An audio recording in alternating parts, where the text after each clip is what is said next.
गौर sir ऐसी शख्सियत हैं जिन्हें किसी परिचय की मोहताज नहीं है, लेकिन औपचारिक परिचय देते हुए जैसा कि हम जानते हैं कि अलबेले और अनूठे रचनाकार हैं। ऐसा रचनाकार जो हर समय प्रयोग धर्मी रहता है, कुछ नया करना चाहता है, कुछ नया रचना चाहता है, समाज को कुछ नया देना चाहता है। जैसा कि पराग जी ने कहा कि लिख तो बहुत लोग रहे हैं, पर सार्थक लेखन के साथ एक ज़रूरी बात और है, प्रतिबद्धता, एक चिंता समाज को कुछ देने की, सही दिशा देने की। वो बेतकल्लुफ़ में जो कहना, एक फ़कीरीपन में जो कहना, मुझे अपनी बात कहनी है, जिसको अच्छा लगे लगे, जिसको लगे नहीं लगे, वो अंदाज लेखन का, एक सटीकता, एक लिखने का तेवर, एक ऐसा तर्कश जिसके भीतर है, जिसमें शब्दों की ऐसी तराश के जो शब्द लिखे जाते हैं जो भीतर तक हमारे पहुंच जाते हैं, वो लेखनी इनकी रही है। लेखन यात्रा में इन्होंने जैसे कहे हर प्रयोग किए हैं, उपन्यास, आवाज़ों के छायादार चेहरे, जो कथाक्रम का नया प्रयोग रहा, जिस स्मृति के माध्यम से, जिसमें उन्होंने नई कथाएं, छोटी छोटी कथाओं के माध्यम से बात कही, कविताएं, वसीयत, हाँ वो सब चीज़, सारा साहित्य जिनका रहा। उसके साथ ही साथ अंतर्राष्ट्रीय और राष्ट्रीय मंच पर जो हास्य और व्यंग्य के माध्यम से मुख्य पत्र पत्रिकाओं में स्तंभ लिखे हैं, और ये सारी प्रतिबद्धताओं के साथ साथ जो मुख्य बात हम जानना चाहेंगे, ये रास बिहारी गौड़ कौन है? क्या है रास बिहारी गौड़? एक विज्ञान का विद्यार्थी, एक ऐसा विद्यार्थी जो रसायन के क्षेत्र में जो अपना अधिकारी है, रेलवे में अधिकारी है, वो कैसे साहित्य यात्रा में उतर आए, और इतने साहित्य चरम पे जो इन्होंने एक जिम्मा उठाया है, उस रास बिहारी गौड़ के बारे में हम जानना चाहेंगे। नमस्कार। पहले तो आपको धन्यवाद। आप सब लोग, हालांकि मुझे इस रूप में देखने की आदि नहीं हो, लेकिन फिर भी मैं भी चाहता हूं कि नए चेहरे दिखाऊं। आपके सवाल का जवाब देने से पहले मुझे गालिब का एक शेर याद आता है कि हर बात पे पूछते हो तू क्या है, तुम ही बताओ ये अंदाजे गुफ्तगू क्या है, बने है सहा का मुसाइफ फिरे है इतराता, वरना गालिब तेरी शहर में आबरू क्या है। मेरे शाह, आपकी मोहब्बतें हैं, मेरे सुल्तान सामने बैठे हैं, आप सब लोग की वजह से मैं ये सारे प्रयोग कर पाता हूं, कुछ लिखने का क्रम कर पाता हूं। 35-40 वर्षों में जो आपके साथ रहा हूं, मैं ये तो नहीं कहता कि, मैं अक्सर एक बात कहा करता हूं कि जब भी मैं कोई किताब पढ़ता हूं, या आप भी कभी कोई किताब पढ़ते हो, तो आपकी दुनिया का थोड़ा विस्तार हो जाता है, आपकी दुनिया बड़ी हो जाती है। ठीक इसी तरह से मुझे लगता है लिखते हुए या कहते हुए एक सृजन, एक कवि, एक लेखक जब भी कुछ नया लिखता है तो अपनी दुनिया को विस्तार देता है, वो अपनी दुनिया बड़ी करता है, वो अपना परिवार बड़ा करता है। तो मेरी कोशिश ये रहती है कि मेरा परिवार, मेरे माता पिता, मेरे समाज, मेरे शहर, मेरे देश, मेरी दुनिया से होता हुआ इन संवेदनाओं के आकार में आए कि मैं जितना ज्यादा समेट सकूं वो समेट लूं। शायद इसीलिए कुछ नए प्रयोग करता हूं, आपके बीच ये प्रयोग रहते ही हैं। ये अच्छी बात कही कि मैं सबको जोड़ना चाहता हूं, एक पुरखों की बात कही है। तो आपने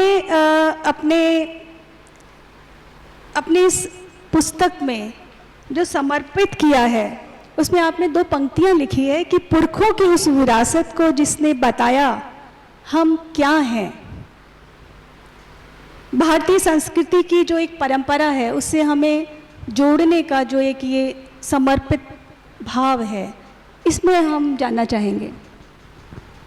कोई कविता मैंने पढ़ी थी और शायद मैं उसे अपने तरीके से कहूं कि मेरे पिता जब इस दुनिया से गए, एक पंक्ति में शायद आप सब ये महसूस करेंगे और बताएं मुझे, मेरे पिता जब इस दुनिया से गए तो मुझे कई कई सदियां उपहार में देकर गए।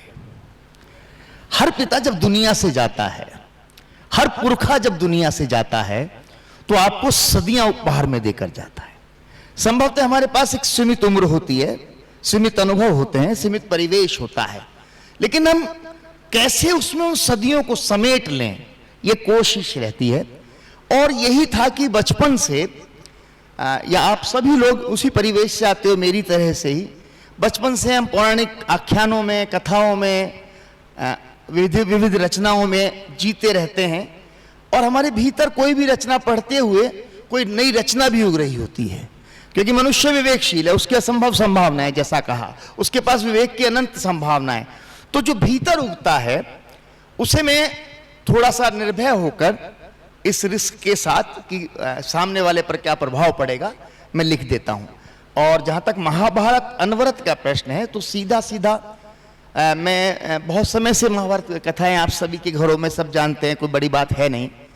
लेकिन जब मैंने महाभारत पढ़ी या महाभारत के साथ कुछ उपनिषद पढ़े या कुछ अन्य ग्रंथ पढ़े, न केवल भारत के बल्कि विदेशों के, ओडिसी पढ़ी, तो मुझे लगा कि ये जो महाग्रंथ हैं, ये महाग्रंथ क्यों हैं? हर ग्रंथ महा नहीं होता, ये महाग्रंथ संभवतः इसलिए हैं, इनमें दो वजह मुझे नजर आती हैं। पहली बात तो यह है कि इसमें लोक और मिट्टी शाश्वत रूप से रहते हैं। आप मिट्टी हो जाओगे, मैं मिट्टी हो जाऊंगा, लेकिन मिट्टी खत्म नहीं होती।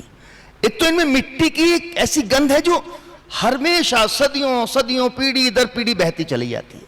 और दूसरी बात यह कि ये ऐसे ग्रंथ हैं कि ये अपने भीतर नए सृजन का नया अवकाश देते हैं आपको। आप कि मेरी कोई कविता है, आपकी कोई कविता है, संभवतः 2-3 टीका हो सकती हैं, लेकिन नए सृजन के अनंत संभावनाओं को मैंने एक संभावना को चुना और मैंने लिखने की कोशिश की कि महाभारत के पात्र, महाभारत की परिस्थिति, महाभारत की कथा को आप किसी भी रूप में लें, लेकिन वो एक ऐसी नियति है कि वो हर व्यक्ति के भीतर कभी अर्जुन की तरह रखती है, कभी कर्ण की तरह और कभी ययाति की तरह, कभी पुरु की तरह, कभी अभिमन्यु की तरह, तो कभी दुर्योधन की तरह। हम हर पल भीष्म की तरह सरसैया पर लेट रहे होते हैं। यहां स्त्रियां बैठी हैं, उनके भीतर हर पल द्रौपदी भी है, गांधारी भी है, कुंती भी है। बस मैंने उनको उकेरा है, उनको आज के समय में रखकर देखा है। मेरे सामने क्षमा जी है, मेरे सामने विनीता है, मेरे सामने सब हैं, मैं इनमें वो सारी स्त्रियां एक साथ देख लेता हूं। ये महाभारत का कुवत थी, संभवतः यही मैंने किताब में रचने की कोशिश की। बहुत ही खूबसूरत। एक बहुत बड़ी बात कही है सर ने कि एक साहित्यकार जो आत्मबोध के साथ जगत बोध का भाव होता है, जिसे आचार्य शुक्ल ने आसमान की बादशाहत कहा है, वो एक संजीता साहित्यकार, संवेदनशील साहित्यकार ही कर सकता है। सर ने जो बात कही महाभारत के पात्रों की और अपनी पुस्तक के बारे में, काव्य संकलन के बारे में, तो हम सबके मन में एक जिज्ञासा ये है कि आपने जो भी काव्य कविताएं लिखी हैं उसके अंत में संदर्भ दिए हैं। एक दृष्टि में तो वो संदर्भ है कि पाठक उस बात को जो आप कहना चाह रहे हैं वो समझ पाए, पर क्या दूसरी दृष्टि में लेखक अपना चश्मा उनको नहीं दे रहा है? देखिए, मैं हो सकता है ये किताब पाठकों के हाथ में, आप पढ़ेंगे, उसकी आलोचना प्रशंसा करना आपके हाथ में। मुझे ऐसा लगा था कि एक कविता, क्योंकि अमूमन जैसे अभी भी आप देख ही रहे होंगे कि मैं कई तरह की कविताएं करता हूँ। एक बड़ी बस संप्रेषणीय कविता भी होती है, कविता इस तरह की होती है जिसमें थोड़ा सा आपको गहराई में उतरना होता है। तो कभी कभी एक आम पाठक के लिए दुरूह हो जाता है कि वो संदर्भ को समझ पाए। तो एक मैंने गद्य में 2 पंक्तियां नीचे हर कविता के लिख दी है कि किस संदर्भ में है। संभवतः पाठक उस संदर्भ को पढ़ेगा, क्योंकि बड़े विनम्रता के साथ मुझे लगता है, क्योंकि मेरे परिवार में स्वयं के में भी महाभारत की मोटी मोटी कथा सबको पता है। महाभारत की कथा ययाति से कैसे शुरू होती है, बल्कि उससे भी पहले बृहस्पति के पुत्र कच्छ से कैसे शुरू होती है। कच्छ बृहस्पति के पुत्र हैं और शुक्राचार्य असुरों के वो हैं गुरु, उनके पास विद्या सीखने जाते हैं, वहां से कथा शुरू होती है और ययाति से होते हुए परीक्षित तक उसका समापन है। तो उन संदर्भों को मुझे लगता था कि एक हर पाठक को जानना चाहिए। अगर आप जाते हैं तो अच्छी बात है, नहीं तो उनसे रूबरू। एक लेखक के मन में ये विचार जो हम जानना चाहते थे, बहुत बार जैसे पराग जी ने पाठक के रूप में इनकी रचनाओं की व्याख्या की, एक पाठक उस कविता को लेकर क्या सोच रहा है वो हम जानते हैं, पर एक जो साहित्यकार है, जो कवि है, जो लिख रहा है, वो लिखते समय क्या सोच रहा है वो जानना हमारे लिए बहुत ज़रूरी है।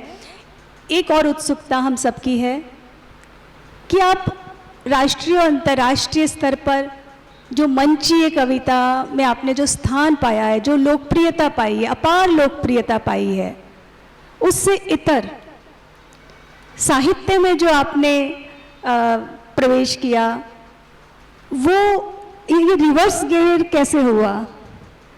ये सवाल बहुत मौजूद सवाल है और शायद आप सबके मन में होगा ही, होना भी चाहिए, वरना उस तरीके का होता तो ये ऐसा हॉल बहुत बुरी तरह भरा भी होता और मैं इस तरह लेकिन मैं अगर आपके इस सवाल का सीधा सीधा जवाब दूं तो मुझे लगता है कि व्यक्ति दो तरह की यात्राएं करता है, एक अंदर से बाहर की, एक बाहर से अंदर की। जब मैं अंदर से बाहर की यात्रा कर रहा था, उसकी भी एक प्रक्रिया है, अगर आप जानना चाहेंगे तो बता भी दूंगा कि मैं मंचों की यात्रा में मेरे क्या अनुभव रहे। उस यात्रा से भी मुझे कोई द्वैत नजर नहीं आया। और मैं जब भीतर बाहर से अंदर की यात्रा कर रहा था, क्योंकि वहां पर अपना एक सीमित मनोरंजन का पक्ष होता है, आर्थिक पक्ष होता है, जन सामान्य का पक्ष होता है, तो वो उस तरह से मुझे संप्रेषित करना था। यहां पर मेरे पास थोड़ा सा व्यापक आधार था। अगर मैं किसी एक शेर से बात कहूं कि सभी को छोड़कर, सबको छोड़कर मैंने किनारा कर लिया सबसे, बहुत कुछ छोड़कर सब किनारा कर लिया सबसे, मेरा मैं जो मुझ में मरने को था जिंदा कर लिया मैंने। तो अपने मैं को जिंदा करने के लिए, अपने आप से संवाद करने के लिए, क्योंकि देखिए मुझे लगता है, मैं विनम्रता के साथ शायद बात बड़ी हो रही हुई, कि हम जब आयु और अनुभव के दरवाजे पार करते चले जाते हैं तब संभवतः अपने आप को जानने की ज्यादा जरूरत होती है। हम भीड़ में अपने आप से संवाद नहीं कर पाते और कविता का शिल्प ही है, कविता के होने का मायने ही है कि अगर वो आपसे अकेले में बात कर रही है। विनोद कुमार शुक्ल की एक कविता मुझे याद आती है, वो कहीं लिखते हैं कि एक आदमी हताशा में बैठा था, मैं उस आदमी को नहीं जानता था, हताशा को जानता था। मैंने हाथ बढ़ाया, वो मेरे साथ चल दिया, वो मुझे नहीं जानता था, वो मुझे नहीं जानता था, हाथ बढ़ाने को जानता था। हम दोनों साथ चल दिए, हम दोनों एक दूसरे को नहीं जानते थे लेकिन साथ चलने को जानते थे। हम दुनिया के साथ चलते हैं, दुनिया के साथ कदम ताल करते हैं, लेकिन कभी कभी उसमें अपने से संवाद करना छूट जाता है। संभवतः इन कविताओं को लिखने की मुख्य वजह यही थी कि मैं स्वयं से संवाद करना चाहता था, उन किताबों के पात्रों से संवाद करना चाहता था जो मैंने अपनी यात्रा में पढ़े हैं। बिल्कुल सही, या इसे इस तरह भी कहा जा सकता है कि व्यष्टि से समष्टि की ओर, या ये जो साहित्य है जहाँ मंचीय कविता लोकप्रियता दिलाती है तो ये स्थायित्व देता है, लोकमंगल की भावना से जोड़ता है। मैं आपकी बात को बीच में कहूँ, शायद वो बात का सवाल का पूरा हो जाएगा। यहाँ ज़्यादातर लोग साहित्य की दुनिया से बैठे हैं और ऐसे भी हैं जो मंचीय कविता में मुझे सुनते रहे। पता नहीं क्यों मुझे ऐसा लगता रहा कि हम एक द्वैत में जीते हैं।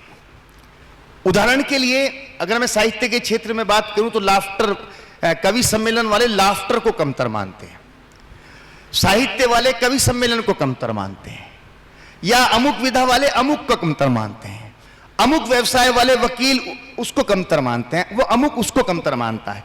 तो सवाल क्या है, हम पूरा जीवन इस दूसरे को कमतर मानने में लगा देते हैं। तो मुझे ये लगा, मैं लाफ्टर में गया, आप जानते हैं सब बहुत लोकप्रियता हासिल हुई, वो बाजार था, 100% बाजार था, पूरी चमक थी, पूरी शोहरत थी, ढेर सारा सब कुछ था, लेकिन मैंने वहां भी कोई अपने आप को हीन नहीं माना कि मैं कुछ छोटा काम कर रहा हूं। मैं कवि सम्मेलन में हंसी ठिठोली करता हूं, चुटकुले सुनाता हूं, मुझे कोई दिक्कत नहीं आती।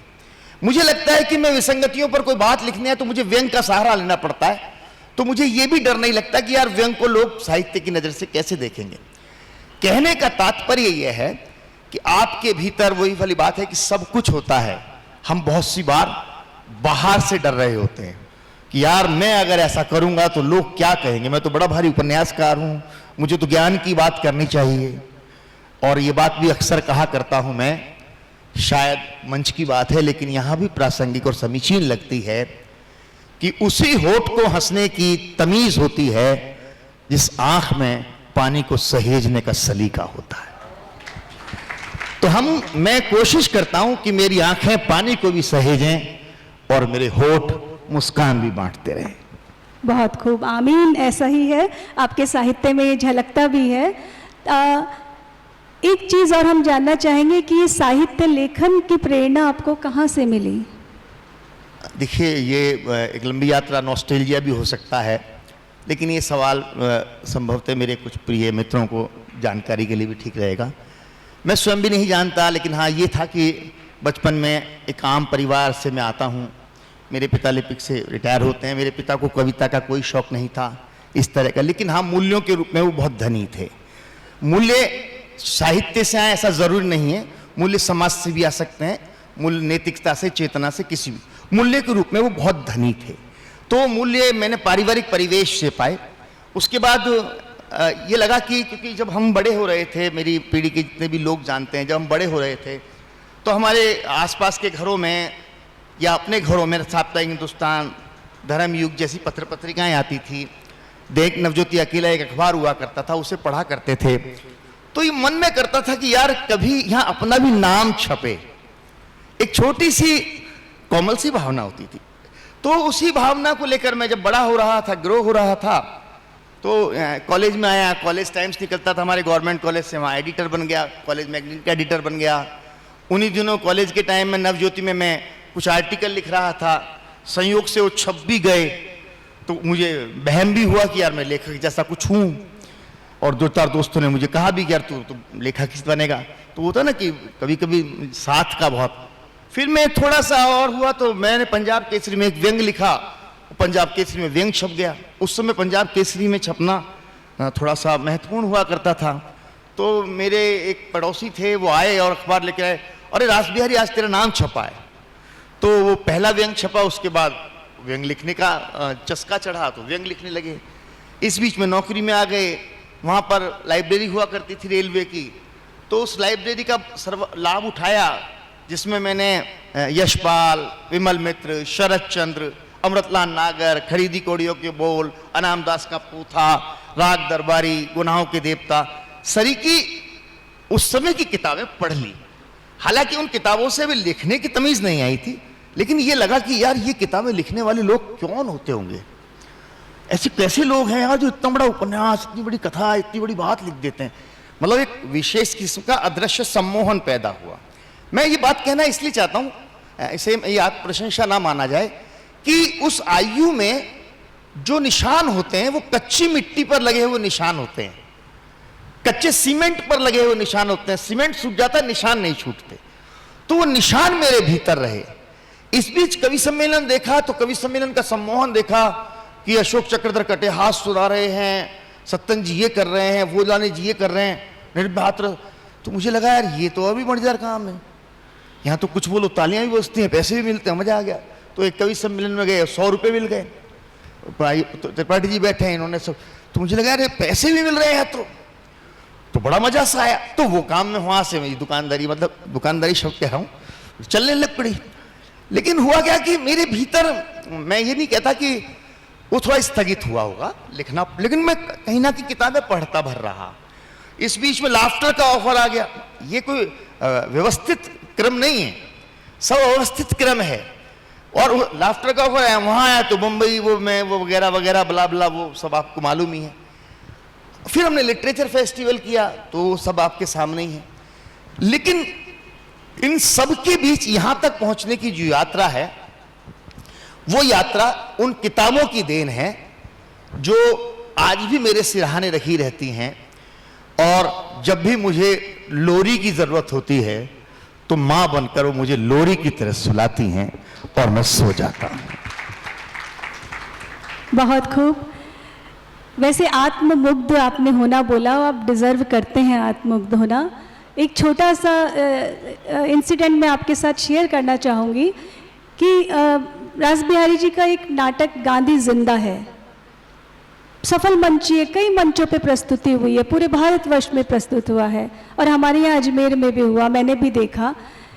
अभी फ़िलहाल ही मैं पोरबंदर यात्रा में गई, वहाँ गांधी जी की जन्मस्थली पर जब बहुत सारे स्कूल के बच्चों की आंखों में उत्सुकता से वो गांधी की जन्मस्थली को देखते हुए पाया, तो एक रचनाकार का वो नाटक मेरे मस्तिष्क पे कौंधा और एक संतुष्टि हुई, हाँ वाकई गांधी जिंदा है।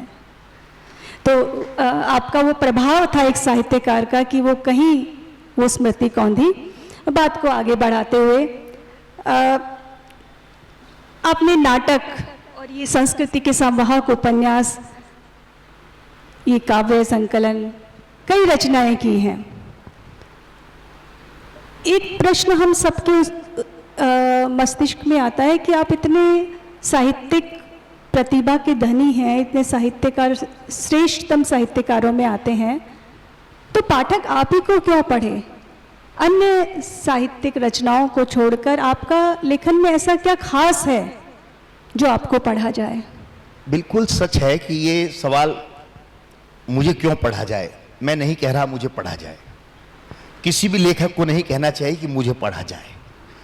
कृति की एक तो लोग गोयल पुराने लोग जानते हैं, एक व्यक्ति हुआ करते थे कवि, मैं जब बहुत नया नया था 18-20 साल का, उनसे पहली बार मिला तो मैंने उनसे सवाल किया, मैंने कहा सर कैसे लोग हमें पहचानेंगे, कवि सम्मेलन में बुलाएंगे, पढ़ेंगे, कौन पढ़ेगा, क्या करेगा? तो उन्होंने एक बढ़िया जवाब दिया था, वो मुझे लगता है उससे अच्छा जवाब हो नहीं सकता। बोला फूल को ये नहीं सोचना होता कि वो कहाँ खिलेगा, किस डाल पर खिलेगा, किस बगीचे में खिलेगा। फूल का काम सिर्फ खिलने भर तक है, वो उसकी गंध है कि उसे कहां तक ले जाएगी और किन लोगों को उस तक लाएगी। तो यही, आप भी बहुत ज्यादा गंभीर ना हो, मतलब थोड़ा सा मुखर रहे, मैं मुखर संवाद कर रहे हैं।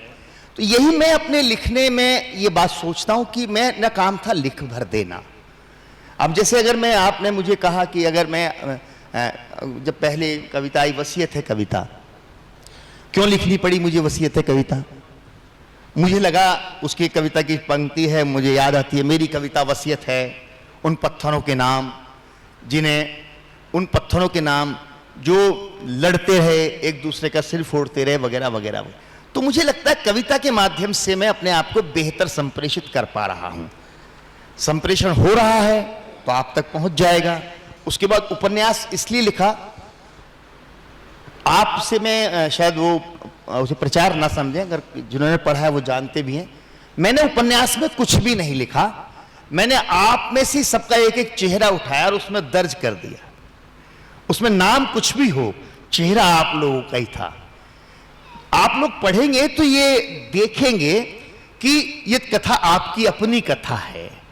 4 पीढ़ियों के संघर्ष में मेरी पीढ़ी जी रही है।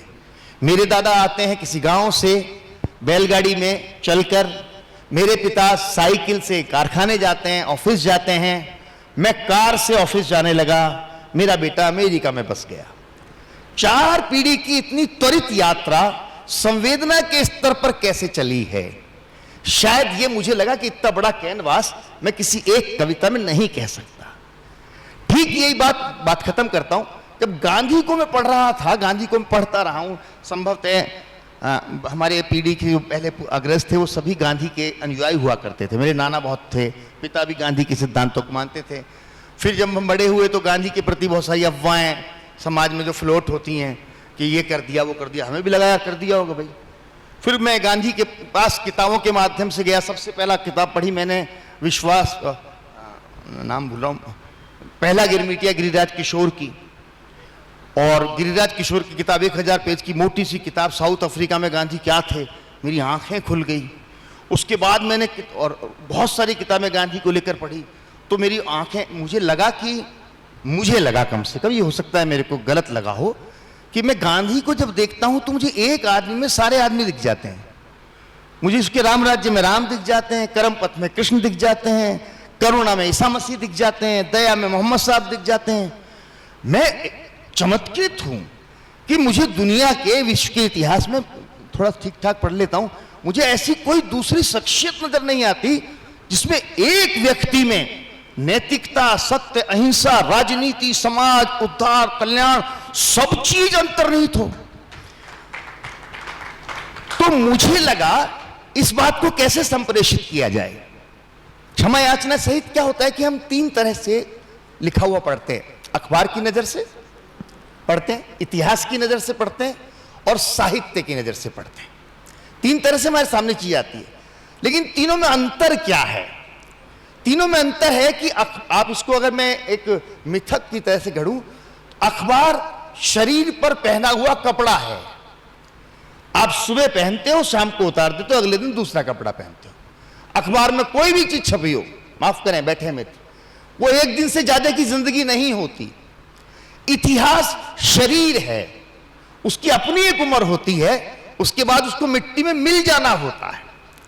लेकिन साहित्य ना कपड़ा है ना शरीर है, वो आत्मा है। साहित्य कभी नहीं मरता। कालिदास जिंदा है आज भी। कालिदास के समय कौन कहता किसी को नहीं पता। तुलसीदास जिंदा है आदमी, शेक्सपियर जिंदा है, मंटो जिंदा है, वगैरह वगैरह वगैरह। तो मुझे लगा कि गांधी को संप्रेषित करने के लिए मुझे साहित्य के पास जाना चाहिए, और साहित्य के पास इसलिए भी जाना चाहिए क्योंकि गांधी कथाओं में तो बहुत सुना लिया गया, कविताओं में भी गा लिया गया, संभवतः नाटक के रूप में संप्रेषित हो सके, इसलिए मैंने गांधी जिंदाएं लिखी। तो ये मेरी रचना प्रक्रिया का पूरा लबोलुबाव रहा। और आज जब महाभारत लिख रहा हूं उसके कारण भी यही रहे होंगे कि मुझे कहीं लगा कि यार, क्योंकि अक्सर क्या होता है रामायण और महाभारत में, यहाँ माफ करें, एक अलग विषय हमारे देश में, हमारे समाज में है।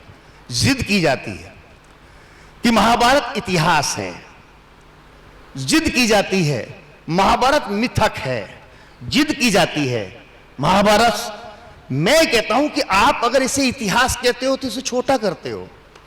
मैंने कहा इतिहास शरीर है, महाभारत साहित्य है, और साहित्य कभी नहीं मरता है। साहित्य आत्मा होती है। अगर आप इसे साहित्य की तरह समझेंगे तो आप इसे आंख खोलकर पढ़ेंगे। धर्म की किताबों को आंख खोलकर पढ़िए, बहुत सारा उजाला है। आप आंख बंद करके पढ़ते हैं, इसलिए वहां आपको अंधेरा मिलता है। बहुत अच्छा। जीवन में संवाहक के रूप में साहित्य चलता है। महाभारत के लिए कहा भी गया है कि हमारी संस्कृति का संवाहक है महाभारत। एक चीज़ और जानना चाहेंगे कि आपने महाभारत में जो ये काव्य संकलन है अनवरत, महाभारत अनवरत, इसमें जो अनूठापन है, छोटी छोटी कविताओं के माध्यम से इस तरह से बात कही है कवि ने कि जो अतीत होते हुए वर्तमान हो गई है। ये बहुत सशक्त रूप में जो कही गई बात है, वो मैं एक पात्र, आपकी कविता है युयुत्सु पात्र के माध्यम से, जैसे कि अभी बात उठी कि महाभारत को घर में नहीं रखना चाहिए, पर महाभारत का जो हृदय है गीता, उसे हम घर नहीं अपने हृदय में ही रखते हैं। तो वो गीता में जो एक संदेश है, आपकी कुछ पंक्ति है वो मैं पढ़ना चाहूँगी कि युयुत्सु की अकेली निष्ठा युद्ध से पहले स्वयं से लड़ना जानती थी। अपने आप को संबंध, स्वार्थ और संशय से इतर पहचानती थी। संबंध, स्वार्थ और बाहर रहकर ही निष्ठाएं स्वतंत्रता का स्वाद चख पाती है। मैं इस पे लेखक की दृष्टि चाहूंगी। किताब आप पढ़ेंगे या आपका अपना विचार बनेगा। जरूरी नहीं कि आप मुझसे सहमत हो, असहमत। आपकी सबसे पहले एक और छोटा सा संस्मरण मैंने किताब में भी लिखा है। सुर और असुर सबसे पहले हमारे वहीं से हो रहा है। ये क्या है? आप इसे राक्षस देवता कुछ भी कहिए, लेकिन सुर और असुर आता है। सुर का मतलब सहमति, असुर का मतलब असहमति। महाभारत का उद्गम ही सुर असुर के मंथन से होता है, सहमति और असहमति के मंथन से होता है। कोई समुद्र वो मथा गया ये नहीं है, समुद्र की गहराई तक उन्होंने मंथन किया। जब आप मंथन करते हो तो अमृत भी निकलता है, विष भी निकलता है। तो हम इस सहमति असहमति के बीच बहुत सारे पात्र हैं। युधिष्ठिर एक ऐसा पात्र है जो कौरव का भाई होते हुए पांडवों की ओर से लड़ता है। उस समय जबकि हम पढ़ रहे हैं, पूरा एक युग है कि जब भाई के प्रति निष्ठा ही सबसे बड़ी निष्ठा मानी जा रही है, चाहे वो पांडवों में हो चाहे राम में हो, तब एक भाई ऐसा भी करता है। तो उसमें मैंने कहा कि उस व्यक्ति विशेष का विवेक अपना काम कर रहा है, ना वो संशय में ना स्वार्थ में है। तो ये बड़ा, तो उस तरह से मैंने इस पूरी याद। एक और पंक्ति है कृष्ण को लिख कर मैंने लिखा, एक लाइन में कहा मैंने, कृष्ण को आप भगवान मानते हैं, ईश्वर मानते हैं, मैं भी मानता हूं। कृष्ण ईश्वर का वरदान लेकर जन्मे थे। कृष्ण ईश्वर का वरदान लेकर जन्मे थे। कृष्ण मां का अभिशाप लेकर मरे थे। ईश्वर के वरदान और मां के अभिशाप के बीच जीता है कृष्ण, रहता है कृष्ण, होता है कृष्ण। हम एक तरफ कभी भी नहीं हो सकते, क्योंकि महाभारत की सारी चीजें आपके सामने वो नकारात्मक सवाल भी खड़े करती हैं। और ये संभवतः मेरे ख्याल से मेरी भारतीय पौराणिकता ही ये अवकाश देती है, स्पेस देती है कि आप सवाल कीजिए। ये अलग बात है कि इन दिनों सवाल करना थोड़ा सा मुश्किल काम हो गया है, और मतलब इस बात पर ताली बजाते हुए लोगों को डर लग रहा है कि कहीं मैं नहीं गए। दो तीन को नहीं डर लगा, अच्छा लगा। तो ये स्थितियां हैं कि हम, और एक लेखक के रूप में मैं एक बार पुनः कहता हूं, एक कवि सम्मेलन में जब मैं जाता हूं तो 2-2.5 घंटे का कार्यक्रम होता है। उसमें मेरी जो भी 8-पौने 1 घंटा बोलना होता है, मेरी परीक्षा हो चुकी होती है, तालियां बज गई, पैसे लिया है, बात खत्म। लेखक की परीक्षा कभी खत्म नहीं होती। ये किताब आप भी पढ़ेंगे, हो सकता है आपके बच्चे भी पढ़ें और वो मुझे रिजेक्ट कर दें या वो मुझे सेलेक्ट कर लें। लेखक होने का सबसे बड़ा मानदंड है कि वो हर वक्त हर समय एक परीक्षा में रहे, और मुझे लगता है किसी भी विद्यार्थी और शिक्षार्थी होने की यही सबसे बड़ी नियति है कि वो अपने आप को परीक्षा से गुजरते हुए देखे। बहुत बढ़िया। इसी में क्रम में मैं जोड़ना चाहूँगी, शायद ये भी है कि सहमति असहमति के साथ में हम अपनी बात कहें, जो सच है उसके साथ रहें। युयुत्सु में आपने बहुत बड़ी बात कही है कि धर्म के पक्ष में हमें खड़ा रहना है। अब ज़्यादा प्रश्न न करते हुए मैं एक जो प्रश्न है, इसी में एक कविता की 2 पंक्तियां पढ़ के इस पर जानना चाहूँगी कि राजमहल में खुली आँखों के लिए कोई जगह नहीं थी, अतीत से है, और जब वर्तमान में आते हैं, राजमहलों में खुली आँखों के लिए कोई जगह नहीं होती। इस पे संभवतः मैंने ये बात धृतराष्ट्र के लिए लिखी थी, और उसमें विदुर हैं, वो बाद में चले जाते हैं। जब युद्ध हो जाता है, विदुर समझाने की कोशिश करते हैं, क्योंकि राज दरबार है, वो धृतराष्ट्र का राज दरबार नहीं है, कोई भी राज दरबार हो, आज का राज दरबार भी है, आज की कलेक्ट्रेट भी, आज का सचिवालय भी वही है। वहाँ पर हमेशा वो एक किसी की पंक्ति याद आती है मुझे, व्यंग की पंक्ति, लेकिन अच्छी बात है।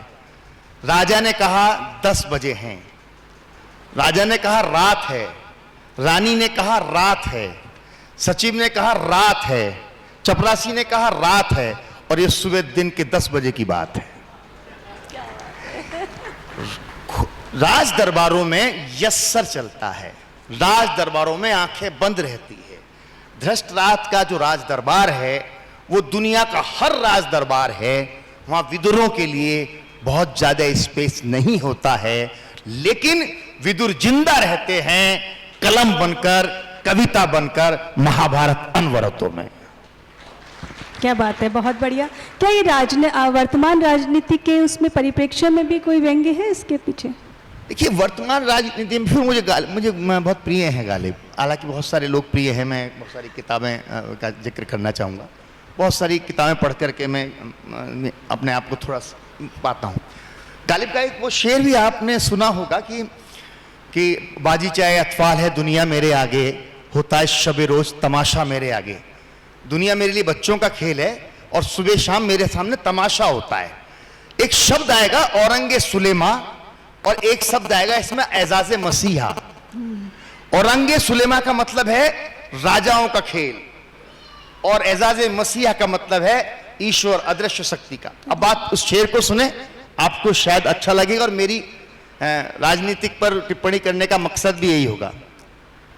बाजी चाहे इत्फाल है दुनिया मेरे आगे, होता है शबे रोज तमाशा मेरे आगे। एक खेल है एजाजे मसीह एक खेल है, औरंगे सुलेमा मेरे करीब। राजनीति का, समाज का एक गंदा खेल है। एक खेल है औरंगे सुलेमा मेरे करीब, एक बात है एजाजे मसीहा मेरे आगे, एक बात है एजाजे मसीहा मेरे आगे। तो जब मेरे सामने औरंगे सुलेमा का कोई खेल आता है, राजनीति का कोई खेल आता है, समाज का कोई खेल आता है, तो मैं व्यंग उठा लेता हूं। हालांकि अब बहुत सारे लोग नाराज भी होते हैं, बहुत सारे लोग तो अब इस हद तक हैं कि वो सहिष्णु भी नहीं रहे, लेकिन मुझे लगता है कि मेरा काम है, मुझे शायद मैं आईना हूं, तो तू मुंह फेर के जाता है तो चला जा, मैं आईना हूं, मेरा काम तो तुझे चेहरा दिखाना है, मैं अपना काम करता हूं। तो इसमें व्यंग पर भी मैं बात करता हूं, और मुझे कोई बहम भी नहीं है कि मैं कोई बहुत बड़ा काम करता हूं, लेकिन व्यंग की विसंगति विद्रुपताओं को कहने के लिए भी आज रमेश जी बैठे हैं। हमने 4 वर्षों तक हेलो मिस्टर चिंतामणि लिखा, संदर्भ आ गया इसलिए बात कह रहा हूं, लगातार हर संडे को आता था। मेरा शहर बैठा है, उपस्थिति भले ही कम है, लेकिन आपकी सूचना के लिए बताना मैं उचित समझता हूं। ये बात समय का जो परिवर्तन है, ये मेरी आप कुंठा भी समझ सकते हो कि जब हम लिखते थे, मैं जो लिखता था as it is Ramesh ji भाई साहब के अखबार में छपता था। भास्कर लीडिंग अखबार था। मैं स्थानीय राजनेताओं पर, स्थानीय समाज सेवकों पर, विचारकों पर लिखता था, और मजेदार बात है कि चाहे मैं कितना ही कड़वा और तीखा लिखता था, अगले दिन वही राजनेता, वही समाज के मुख्य प्रहरी मुझे बधाई देते थे, यार रास बिहारी जी मजा आ गया, तुमने ऐसी तैसी तो करी लेकिन तरीके से करी। आप यकीन, मैं बताना चाहूंगा कि मेरे को ऐसा लगता था कि यार कितना बढ़िया शहर है कि आप व्यंग को कितना एंजॉय कर रहे हो। एक उन्हीं दिनों की बात है, वो हमारे स्वर्गीय ललित भाटी जी थे, उनके प्रति मैंने एक व्यंग लिखा। वो पुष्कर मेले में उनको नहीं बुलाया गया था, तो मैंने लिख दिया कि भाई वो कोई पशुओं का मेला है और जनप्रतिनिधि को नहीं बुलाओगे तो बुरा लगेगा। बुरा लगना था। सुबह भाटी जी का फोन आया, रास बिहारी मजा बांध दिया यार। ये वो समाज था, ये वो समाज था। आज मैं सोशल मीडिया पर 2 लाइन लिख देता हूं तो यकीन मानना वो समाज मुझे उस तरह नहीं लेता है। वो तो ये जो समाज का परिवर्तन आया है, इसकी एक बड़ी वजह संभवतः ये मुझे लगता है कि साहित्य अपनी भूमिकाओं में कहीं सिमट रहा है। साहित्य को अराजकता का प्रतीक माना जा रहा है, कविताओं को मनोरंजन की चीज मान लिया गया है। कविताएं मनोरंजन कर सकती हैं, लेकिन कविताएं केवल मनोरंजन करें ये नहीं होना चाहिए। प्रेमचंद जी ने कहा है कि एक साहित्यकार की सबसे जो बड़ी प्रतिबद्धता है, ड्यूटी है, कर्तव्य है, वो है कि मशाल की तरह रहे। वर्तमान के जो प्रॉब्लम्स हैं, समस्याएं हैं, उसके प्रति मौन नहीं रहे, उन चुनौतियों का सामना करे, खुल के बोले। बहरहाल मैं चाहूँगी कि हमारे बीच जो पाठक साहित्य हैं, इसलिए भी जरूरी है, आप भी लिखती हैं, जितने भी लोग हैं लिखते रहें, नहीं सोचें क्या हो रहा। एक वो किसी का दोहा है, समीचीन आ गया तो मेरे को याद आ गया कि तिनके लेकर बुलबुलें बैठी थी कमबख्त। ये जो लिखने पढ़ने वाले अनंत हैं, पराग हैं, विनीता हैं, हम जैसे छोटे मोटे 2-4 लोग हैं, हम बुलबुलें हैं, हमारे पास कुछ भी नहीं है, हम कोई सामाजिक क्रांति नहीं कर सकते, हम कोई बदलाव नहीं कर सकते, लेकिन हम कर क्या सकते हैं? तिनके लेकर बुलबुलें बैठी थी कमबख्त, वरना कब के गिर गए होते कई दरख्त। ये जो संस्कृति के दरख्त हैं, जो परंपराओं के दरख्त हैं। मेरी कविता है वसीयत है कविता में, उसकी 2 लाइन हैं कि आप देखते हो ना, जो ये अनंत और सब लोग करते हैं कि मोमबत्ती जलाते हैं, कोई भी घटना तो क्या करती है मोमबत्ती? सीने में दर्द लेकर मोमबत्ती कितनी देर जल पाती है भला? उसे बुझना होता है, मिटना होता है, लेकिन वो ये बताती है कि एक धागा है जो जलना जानता है, एक धागा है जो मोम से लड़ना जानता है, एक धागा है जो पत्थर को मोम की सीख देना जानता है। इसलिए कविताएं बहुत जरूरी हैं, और आप लोग इस किताब को पढ़ें तो मुझे तो अच्छा लगेगा। बुराई हो वो भी करें, अब ये प्रचार के रूप में कह रहा हूं, आपको बुरा लगे अच्छा लगे जो भी है, लेकिन पढ़ें और प्रतिक्रिया भी दें, ताकि अगर मेरे में कुछ कमी होगी तो मैं सुधार लूंगा, अच्छा लगेगा तो प्रोत्साहित हो जाऊंगा।